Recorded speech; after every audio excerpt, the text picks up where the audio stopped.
안녕하십니까. 6월 10일 오전 김경국TV 시작하겠습니다. 아직 끝나지 않았습니다. 이재명의 선거법 위반 파기환송심 재판부가 정치 권력에 어제 바짝 엎드려버렸습니다. 서울고법 형사 7부 이재권 재판장이 이재명의 파기환송심 재판 기일을 추지정하겠다고 밝혔습니다. 추지정이란 것은 이재명 임기 내에 하지 않겠다는 말이죠.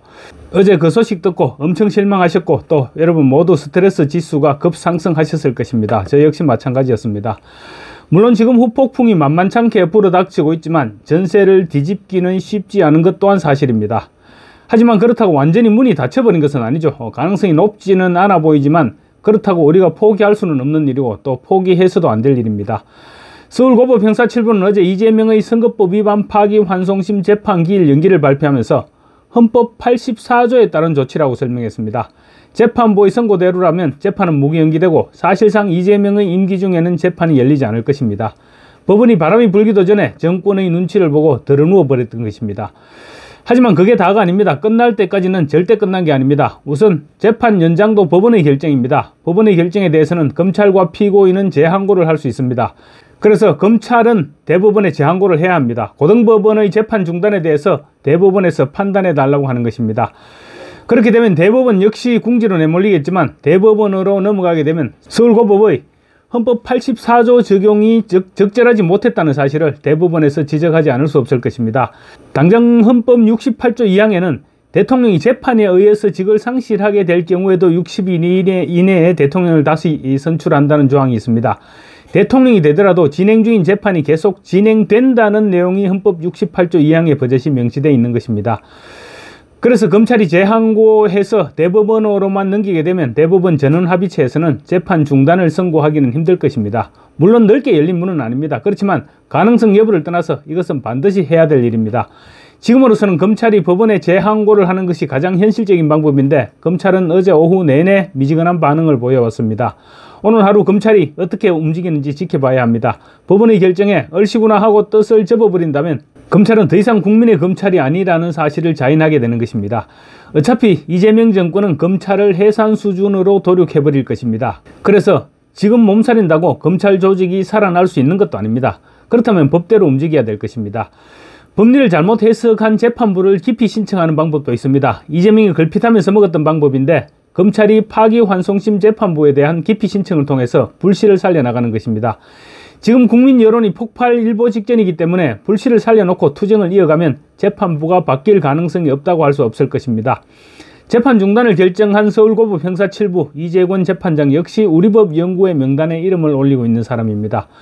국민 여론 역시 재판은 계속돼야 한다는 것입니다. 벌써 저도 몇 차례 말씀드렸지만 지상파 방송 3사가 대선 출구조사와 함께 전국 투표 참가자 5,000명 이상을 대상으로 실시한 여론조사에서 무려 63.9%가 재판은 계속돼야 한다고 응답했습니다. 재판 중단 요구는 25.8%에 불과했습니다.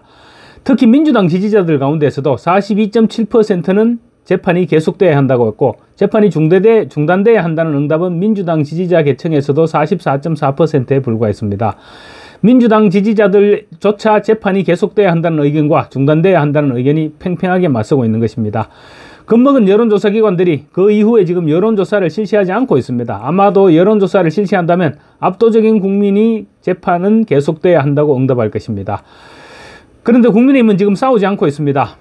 민주당이 이렇게 폭주하면서 대한민국을 절단내고 있는데도 국민의힘은 당권 싸움에만 혈안이 돼 있을 뿐입니다. 법치주의가 완전히 무너져가고 있는데 정상적인 야당이라면 소속 국회의원 전원이 의원직을 사퇴하든지 아니면 최소한 머리라도 깎고 국회 본회의장 앞에 로텐도홀에서 단식 투쟁이라도 해야 됩니다. 그렇게라도 해서 국민들의 여론을 환기시키고 법치주의를 지켜나가야 합니다. 지금의 국민의힘으로는 아무런 희망이 없지만 그래도 또 기댈 곳은 국민의힘밖에 없는 것이 또 현실이기도 합니다. 헌법 68조 2항이라는 엄청난 무기가 있음에도 꺼내들지 않고 있습니다. 68조 2항은 대통령이 고리한 때 또는 대통령 당선자가 사망하거나 판결 기타의 사유로 그 자격을 상실한 때는 60일 이내에 후임을 선고한다는 조항이 있습니다. 법원의 판결을 대통령의 권리 사유로 명시해둔 것은 대통령에 당선되기 이전의 형사사건에 대해서는 재판을 받게 된다는 말입니다. 재직 시 내란이나 외환죄를 제외한 소출을 받지 아니한다는 헌법 84조 조항의 해석이 애매한 반면 68조 2항은 너무나도 명확한 규정입니다. 그럼에도 불구하고 야당이 아무런 힘을 쓰지 못하고 있는 것입니다. 국민의힘은 재판 중단 결정이 서울고법 이재건 부장판사가 독자적으로 판단한 결과였는지부터 그 부분에서부터 문제를 제기해야 됩니다. 혹시라도 정치권의 누군가와 소통을 하지 않았을까라는 의혹을 왜 제기하지 않는 것입니까? 법을 모르는 일반인들이 보더라도 헌법 68조 2항을 보면 대통령도 재판을 받아야 한다는 점이 명확하게 명시되어 있습니다. 대통령 자격 상실의 조건으로 판결이라는 문구가 못 박혀 있습니다. 대통령 당선 이후에 재판이 중단된다면 판결로 인해 자격을 상실할 이유가 없는 것입니다. 명식이 판사가 이를 해석하지 못했을 리가 없습니다. 그래서 본인의 뜻과 무관하게 외부로부터 들어온 압력에 굴복했던 것이 아니냐, 그런 의혹도 충분히 제기해 볼 만합니다. 이미 전례가 있죠. 이재명은 지난 2일 자신의 선거법 위반 상고심 선고와 관련해서 대법원과 소통이 있었다고 자백했습니다. 당시 이재명은 김어준의 유튜브 방송에 출연해서 자신의 공직선거법 위반 사건을 대법원에서 유죄 취지로 파기환송한 것을 두고 빨리 기각해주기로 했다가 어느 날 바뀌었다고 한다고 내통을 자백했습니다. 대법원이 누군가와 소통을 해왔다는 것입니다. 이재명은 당시에 사람 사는 세상이기에 소통이 있을 수가 없다. 제가 들은 바로는 빨리 정리해 주자는 것이 처음 결론이었다고 한다. 빨리 기각해 주자, 깔끔하게 그랬다고 한다라고 말했습니다. 이어서 그런데 어느 날 바뀌었다고 한다. 갑자기 그 과정은 말하기는 그렇고 갑자기 빨리 선고한다고 해서 고맙구나, 빨리 기각해 주는구나 라고 생각했다고 말했습니다. 그런데 유죄 취지로 파기환송시켜서 제일 황당했다고도 말했습니다.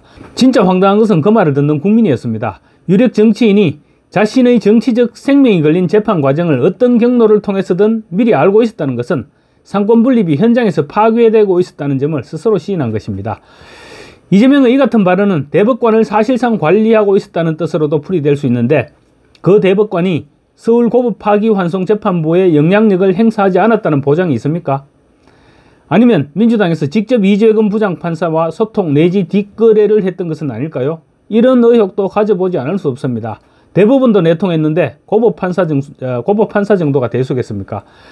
윤석열 대통령 탄핵 심판 당시에도 일부 헌법재판관들이 협박을 받아서 탄핵 찬성으로 돌아섰다, 이런 주장들이 공공연하게 나돌았습니다. 결과는 협박설이 먹혀들기라도 한 듯이 예상을 벗어난 만장일치로 파면이 결정됐고, 협박설에 오르내렸던 헌법재판관들은 만약에 협박설이 거짓말이었다면 자신들의 명예가 굉장히 실추됐을 것임에도 불구하고 소송 등을 제기하지 않고 침묵하고 있습니다. 지금 SNS에서는 대법원이 확실하게 유죄 취지로 파기환송시킨 판결을 대통령이 됐다고 해서 재판조차 하지 않는 데 대한 국민적인 분노가 폭발하고 있습니다. 나라가 미쳐 돌아가고 있다. 이재명은 대한민국 국민이 아니냐? 왜 재판을 중단시키느냐? 이런 비난들이 쏟아져 나오고 있습니다. 그런 상황임에도 불구하고 민주당은 오는 12일 이재명 재판 중단법, 이재명 한 사람만을 위한 형사소송법 개정안을 처리하겠다고 합니다. 아예 불씨를 남기지 않겠다는 것이죠. 이재명의 재판을 중단하면 대장동 재판과 대북 송금 재판 등에 있어서 공범들의 재판은 어떻게 할 것인지에 대해서도 심각한 문제가 발생할 수밖에 없습니다. 위정교사 혐의 항소심도 마찬가지입니다. 공범으로 기소됐는데 누구는 재판을 중단하고 누구는 계속한다는 것은 명백한 차별입니다.